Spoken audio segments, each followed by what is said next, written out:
What if you could reinvent the way you make a living, doing what you genuinely love, and really create a new future for yourself, all starting with minimal, almost negligible startup costs? It sounds pretty remarkable, doesn't it? But, for thousands of people worldwide, this isn't just a hypothetical. Hmm. They are actively rewriting the rules of work, defining success on their own terms. That's exactly why we're taking a deep dive today into the world of the $100 startup. Hmm.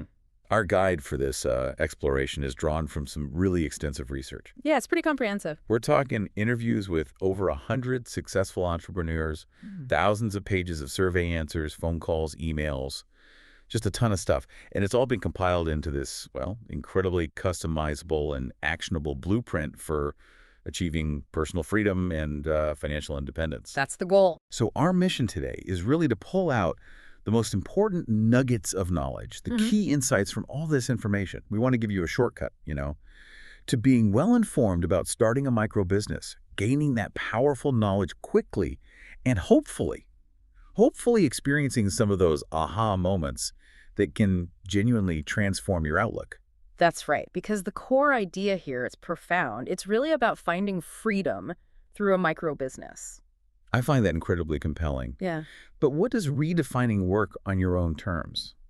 What does that really look like for these entrepreneurs? Is it just about working from home, or is there something, deeper going on? No, it's much more than just location. It's about fundamental control. Imagine, firing up a laptop in your home office, maybe walking into a storefront you've personally opened, Yeah. or advising clients you genuinely trust doing work you choose rather than just following someone else's orders. Right. This isn't theoretical anymore. It's a new model that's really taking hold globally. Countless people are finding real agency in their professional lives. That idea of agency, it's powerful. And what I find really fascinating is how it sort of flips our usual understanding of risk. Yeah. Most of us are taught a traditional job is the safe route. The conventional wisdom. Yeah. Can you unpack that a bit? Why might a traditional job actually be the riskier choice now for some people? And how does going out on your own become, well, the safe road? It's a really crucial shift in perspective. In today's economy, things change so fast. A traditional job can carry hidden risks, right? Like what? Downsizing, automation, or just being tied to someone else's vision, their volatility. Okay. When you go out on your own, you gain agency, control over your income, your time. You become the direct beneficiary of your own effort. And you build this diversified portfolio of skills and clients that can actually be more resilient than relying on a single employer. So you're building your own safety net, essentially. Exactly. That's a great way to put it. That makes a lot of sense. So with this new definition of safe, what exactly makes up one of these $100 startups? What are their, defining characteristics? Okay, yeah, they have a pretty clear set of shared characteristics. First, they are almost universally passion-driven. Passion-driven. Okay. These aren't just random business ideas. They're usually built on hobbies or activities the entrepreneurs are genuinely enthusiastic about. And that passion, it fuels persistence when, challenges inevitably pop up. And crucially, they operate with low startup costs. You mentioned less than $1,000, often under $100. How does that low barrier affect the whole approach? It's transformative, really, because it minimizes risk and encourages action, quick action. Right. You're not burdened by massive debt, which means you can be agile, you can test ideas, pivot quickly if something isn't working. Without that fear of huge financial loss. Exactly. It encourages this lean, experimental mindset. You try things out. And despite the low investment, these aren't just little side projects. They're profitable. The target, you said, is at least $50,000 annually, comparable to the average North American income. That's the baseline target, yeah. And you'll find many examples earning healthy six-figure incomes, or sometimes even higher. Wow. Yeah. And finally, they typically run on lean teams. Most are just one person, maybe fewer than 5 employees. And that's a choice. It's usually a very deliberate choice, often made to maintain that personal freedom, that direct control that so many of these entrepreneurs really prioritize. It's about building a business that serves your life, not the other way around. That leads me to ask about the launch itself. We hear so much about detailed business plans, years of prep, but you mentioned these micro businesses often launch quickly, unconventionally. Correct. Why is that on-the-fly approach so effective? What's the mindset?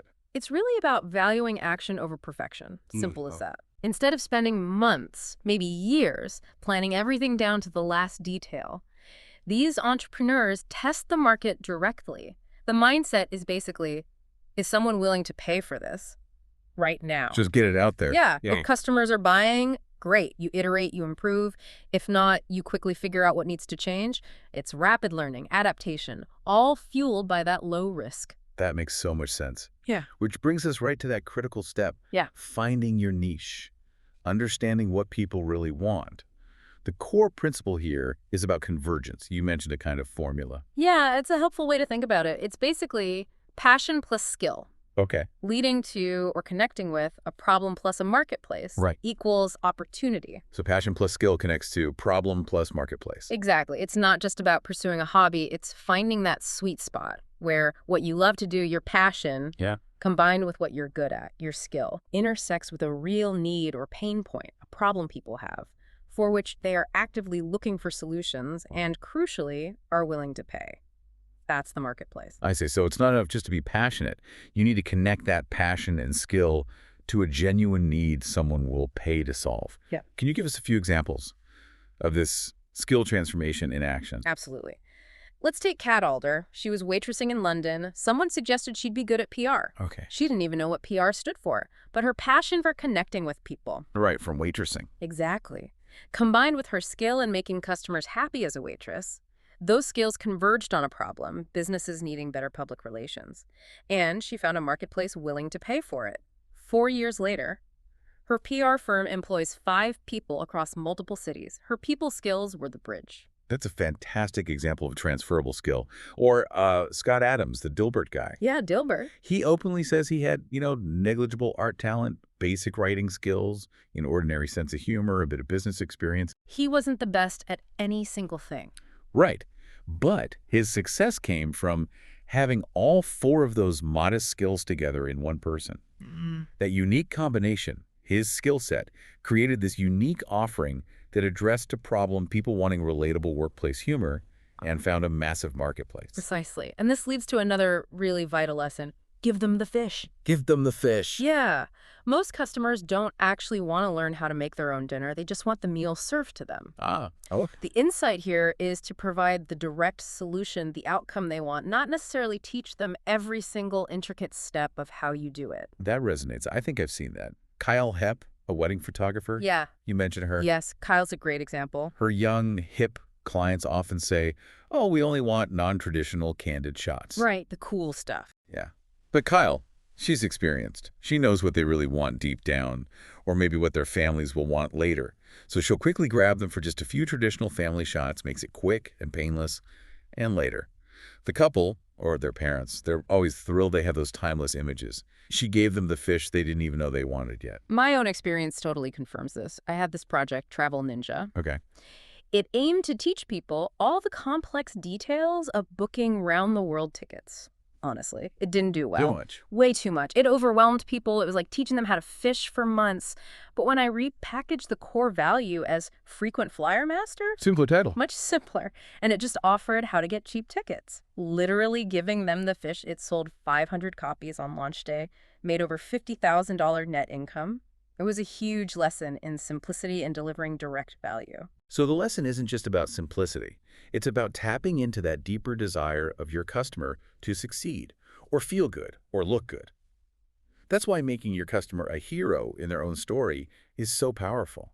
Like Purna Dujarala, the Excel training guy in India, earns over $136,000 a year. Yeah, incredible. His business isn't just about spreadsheets, right? It's about making customers a hero in front of their bosses or colleagues by simplifying complex stuff. He's not selling Excel skills. He's selling competence, recognition, maybe even a promotion. Exactly. You've got to focus on what people are genuinely eager to buy, not just what you think they need. And this also means targeting the right audience is critical. Yes. Chris Murray, the childcare consultant, she initially struggled getting frustrated with individual daycare centers that just didn't have the budget. Right. Limited resources. Yeah. But when she shifted her focus to multi-location owners, people who had more investment potential and could actually afford her higher value marketing services, her income just skyrocketed. From just doing okay to over $20,000 a month.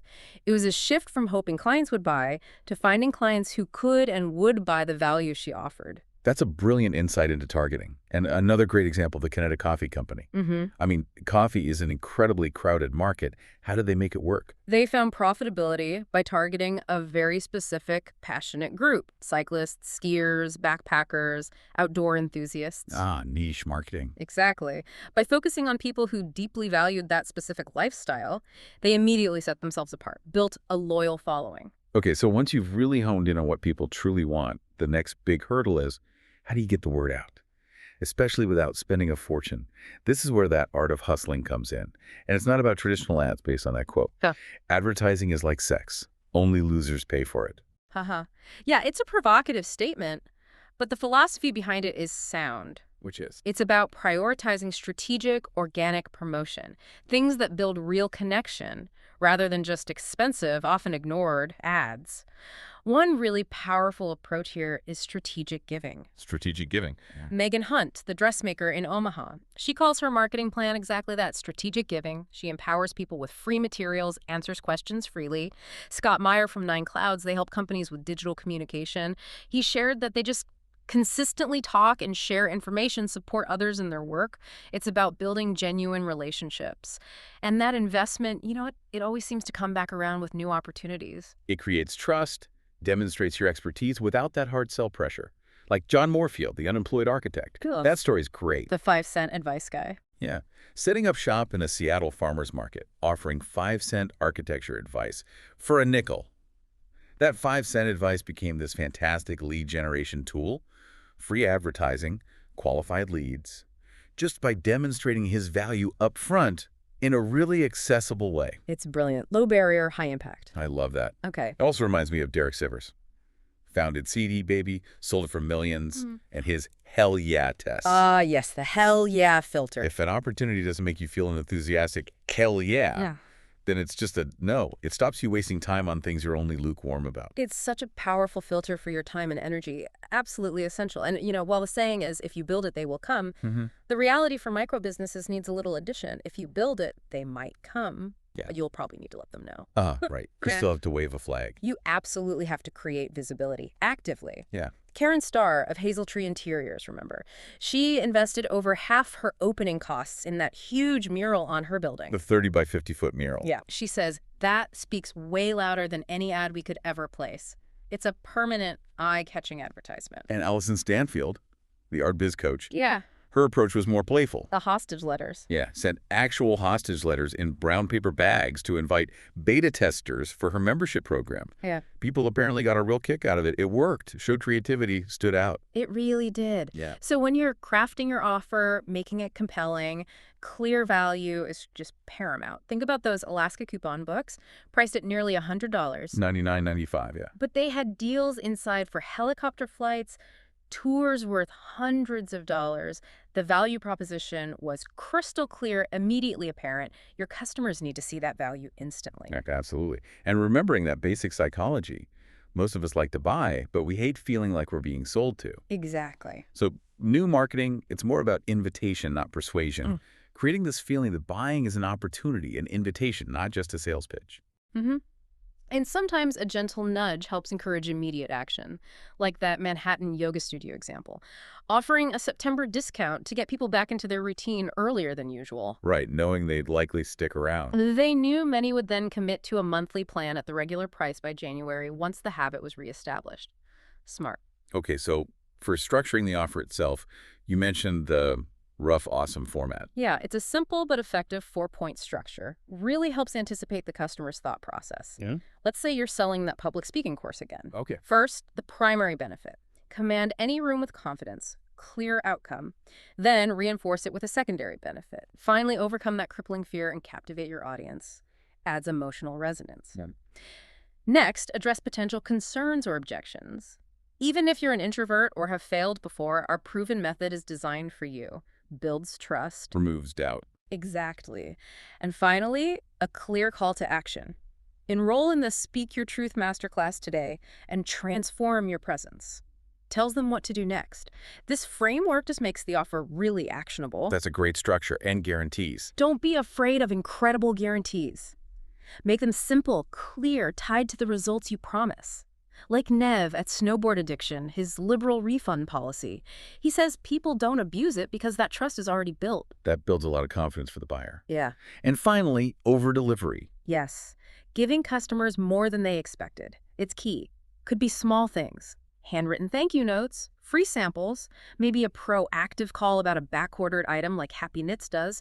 These little thoughtful touches, they really count. They reinforce the purchase decision and turn customers into advocates. So once you have that compelling offer ready, Yeah. how do you actually get it out there, maximize its impact? You mentioned the launch, thinking of it like a Hollywood movie. Exactly. It's not just releasing something quietly. It's a staged event. You build anticipation beforehand, maybe with teasers, emails, behind-the-scenes stuff.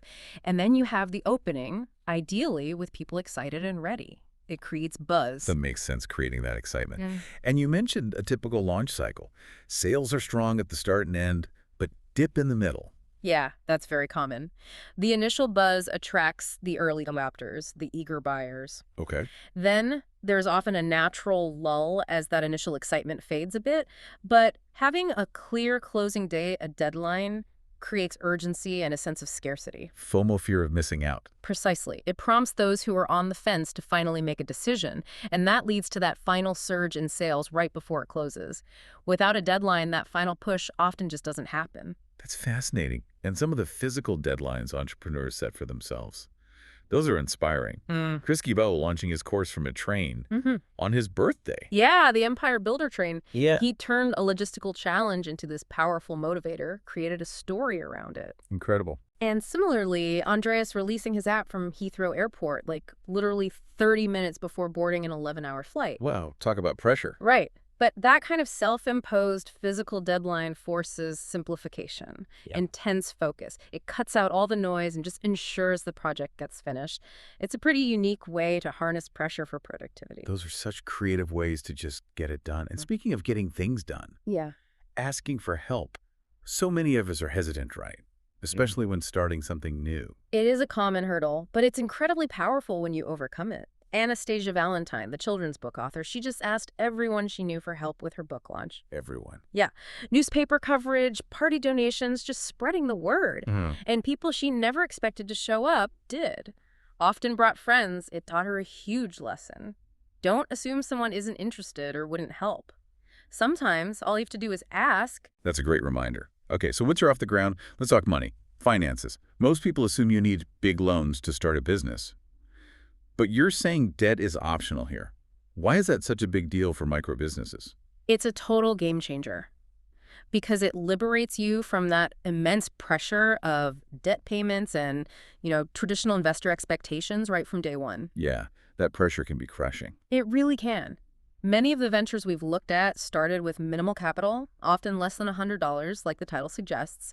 This means you can focus entirely on creating value, getting those first sales, not chasing funding or stressing about loan repayments. It removes a huge layer of risk and stress. That's a powerful advantage. And it sounds like traditional loans aren't the only way anyway. You found some unconventional funding methods. Oh, absolutely. Many. Shannon, for instance, used Kickstarter, fully funded her documentary with almost 300 backers who just believed in her vision. Crowdfunding, yeah. Then there's that really creative story of Emma Reynolds and Bruce Morton. They needed $17,000 for their consultancy, couldn't get a business loan, so they got a $17,000 car loan for a car that didn't exist. No way. Yes, and they meticulously paid it back in just 10 months. Talk about resourcefulness. Wow, that's bold. Ingenuity right there. I also heard about community investment being a factor sometimes. Definitely. Kristen McNamara funded her climbing gym that way. She basically asked community members to invest in the project, offered it like a 3-year CD, paying 3% above prime interest. She brought in $80,000. Incredible. These examples just show that funding can come from many places when you have a compelling idea and you're, resourceful about finding it. So once you are generating income, how should you think about pricing? Is it just based on your costs? What it takes to make the thing? Absolutely not. That's a common mistake. The key insight is pricing for value, not just your time or your cost. Value to the customer. Exactly. Successful pricing is based on the benefit you provide. Silly Pines created that Haggadah, the Passover booklet. Right. Costs $3 to make. Cost $3 in materials, but sold for $14 each. Why? because the price reflected the value of this beautifully designed memento, the emotional significance it held for customers, not just the paper and ink. That's a really significant mindset shift. And if we connect this to the bigger picture, getting paid more than once, recurring revenue. Yes. The holy grail for stability. Continuity programs, membership sites, subscriptions, they create incredibly reliable income streams. How much of a difference can it make? Think about it simply. Even 100 subscribers paying just $20 a month, that's $2,000 every month, $24,000 a year. Predictable income. Yeah, even small numbers add up fast. They really do. Brian Clark, who's an expert in this, talks about building an empire by moving one-time customers into more lucrative recurring services. Like maybe someone buys a WordPress theme from you once. Yeah. Then you offer them ongoing hosting services. The secret ingredient there, the trust you built with that initial purchase. Treat people well, deliver value, and they'll often stick with you for the long haul. Okay, so your micro business is up and running, making money. How do you think about growing it? Is it always about getting bigger? Hiring lots of people? Not necessarily. It's often easier, actually, to increase income in a business you already have than to start a brand new one from scratch. And growth doesn't always mean massive scaling. There are 3 key levers, sort of dials you can turn to boost your income. Okay, what are they? First, increase traffic. Just get more attention, more eyeballs on your business. More visitors, more leads. Exactly. Second, increase your conversion rate. That's the percentage of those prospects who actually become paying customers. You do that through testing, optimizing. Making your offer better, clearer. Right. And third, increase your average sales price. How do you do that? Through things like upsells, cross-sells, maybe post-purchase offers. Think Amazon's related items feature. Yeah. Customers who bought this also bought. Works like a charm. It works extremely well. And I'd add a fourth, maybe related one, encourage referrals. Right, word of mouth. Actively asking your happy customers to spread the word is incredibly powerful. It leverages that existing trust. Super effective. Okay. And you also mentioned horizontal versus vertical expansion. Yeah, 2 different ways to think about growth. Horizontal is going broader, serving more customers, maybe with different but related interests, like that bakery example. They start selling coffee too. Appeals to a slightly different need but related customer base. Okay, broader reach. Vertical is going deeper, serving the same core customers but with different levels of need or commitment. So that same bakery might start offering high-end custom wedding cake consultations, a higher tier service for their existing clientele. Got it. That clarifies it perfectly.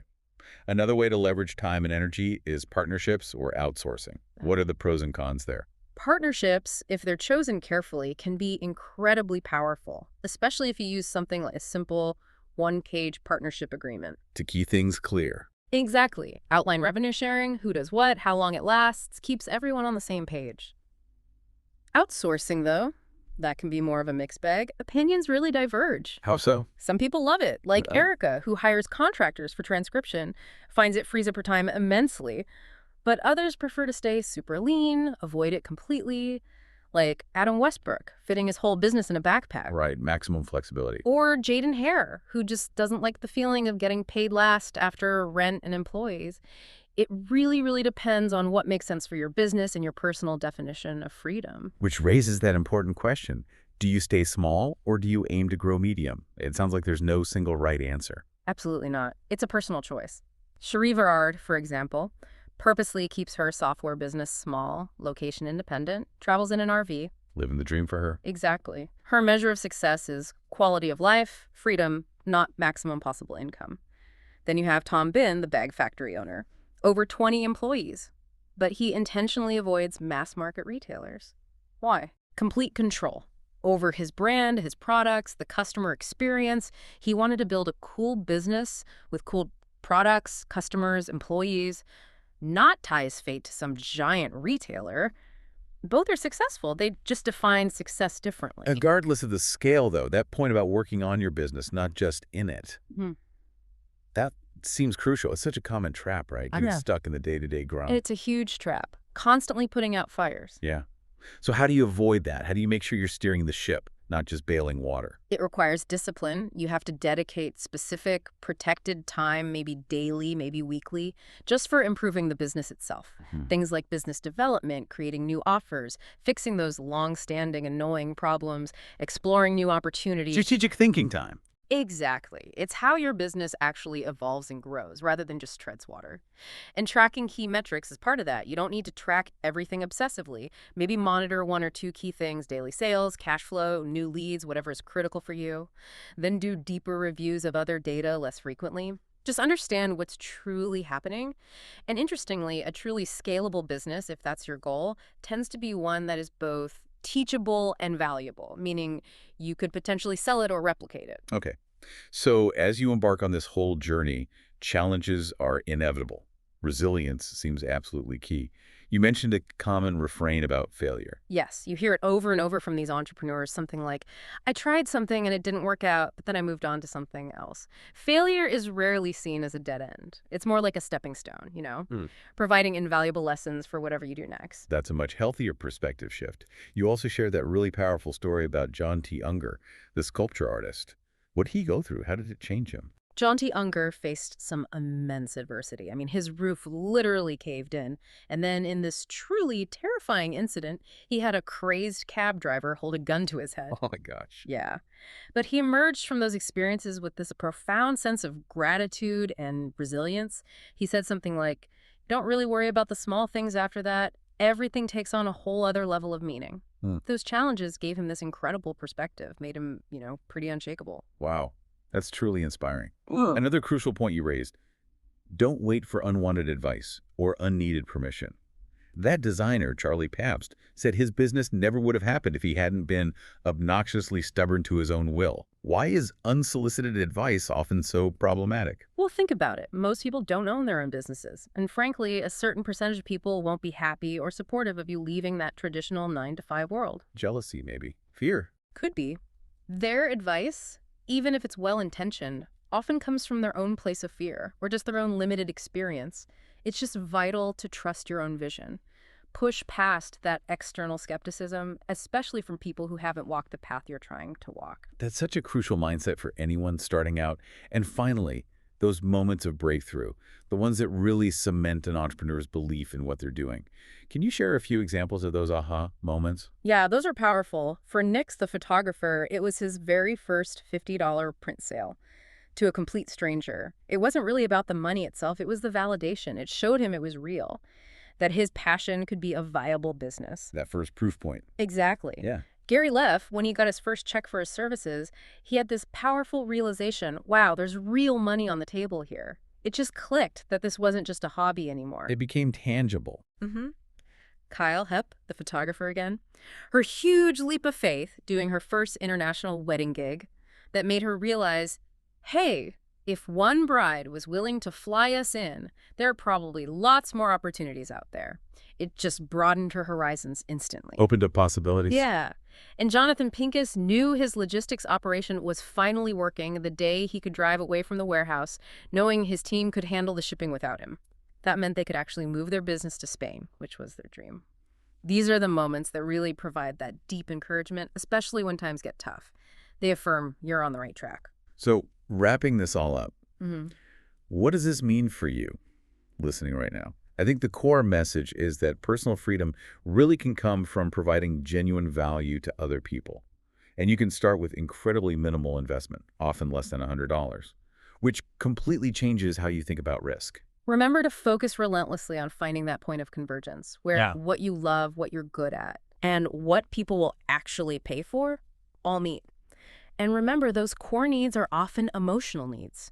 Use skill transformation. Look at how your diverse skills can solve real problems for people. And always give customers what they actually want.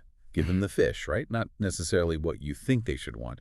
Strategic giving, creating compelling offers that invite rather than persuade.